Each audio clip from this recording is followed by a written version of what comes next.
All right, welcome to The Explainer. Today, we're going to tackle a really mind-bending book, Nassim Nicholas Taleb's Fooled by Randomness, and it's all about this huge, often invisible force that shapes our lives, pure random chance. So let's just jump right in with a question that really gets to the core of this whole thing. You see a super successful trader, right? Someone making millions. Is that person an absolute genius, or are they just lucky? And that question brings us straight to the book's main point.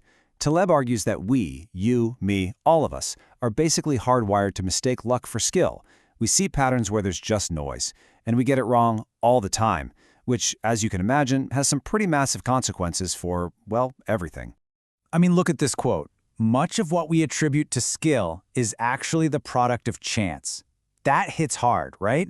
He's basically saying that all those neat stories we tell ourselves about success, the ones about grit and genius, might just be fairy tales we make up after the fact to feel better about a world we don't control. Wall Street is the perfect example. Just picture this. You get thousands of traders, and they're all basically flipping coins. Now, statistically, a few of them are going to flip 10 heads in a row, right? It's inevitable. And what do? We put those guys on the cover of magazines, call them market wizards, and try to figure out their secret coin flipping technique. But really, they just got lucky. So, the big question is, why? Why are our brains so easily fooled by this stuff? Why do we keep falling for the same trick? Well, Taleb says it's not our fault exactly. It's kind of like we have these built-in glitches in our mental software. Okay, so the first big glitch is something called survivorship bias. And it's actually pretty simple when you think about it. We only ever hear from the winners. Why? Because the losers, well, they're not around to write best-selling books about their failures. This gives us a totally warped view of how things actually work. Yeah, think about it. We obsess over the stories of people like Jeff Bezos or Elon Musk, right? We buy their books, we study their habits. But what about the thousands, maybe millions, of people who had the exact same brilliant ideas and work ethic, but just had a bit of bad luck and failed? We never hear from them. So we get this completely unrealistic idea that success is a simple formula, and we wildly overestimate our own odds.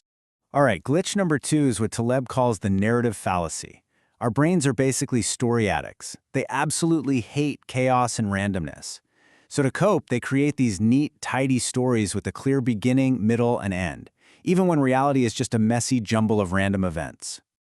You see it all the time. After a company hits it big, the story is always the genius founder had a vision, worked hard, and made it happen. It's a great story, but it's also a lie. It completely ignores all the lucky breaks, the right place, right time moments, and all the pure dumb luck that was probably the real difference maker. Okay, so let's take these ideas and apply them to the place where Taleb made his name, the financial markets. Because in that world, getting this stuff wrong isn't just some fun thought experiment. It can literally cost you everything. Taleb makes this brilliant comparison. Think about weather forecasters. Over the decades, they've actually gotten way better at their jobs, right? Because they're using real science. Now, think about stock market analysts. So many of them can't even beat a portfolio chosen by a monkey throwing darts at a newspaper, and yet we treat them like oracles. It just goes to show you how much of the market is pure, untamable randomness.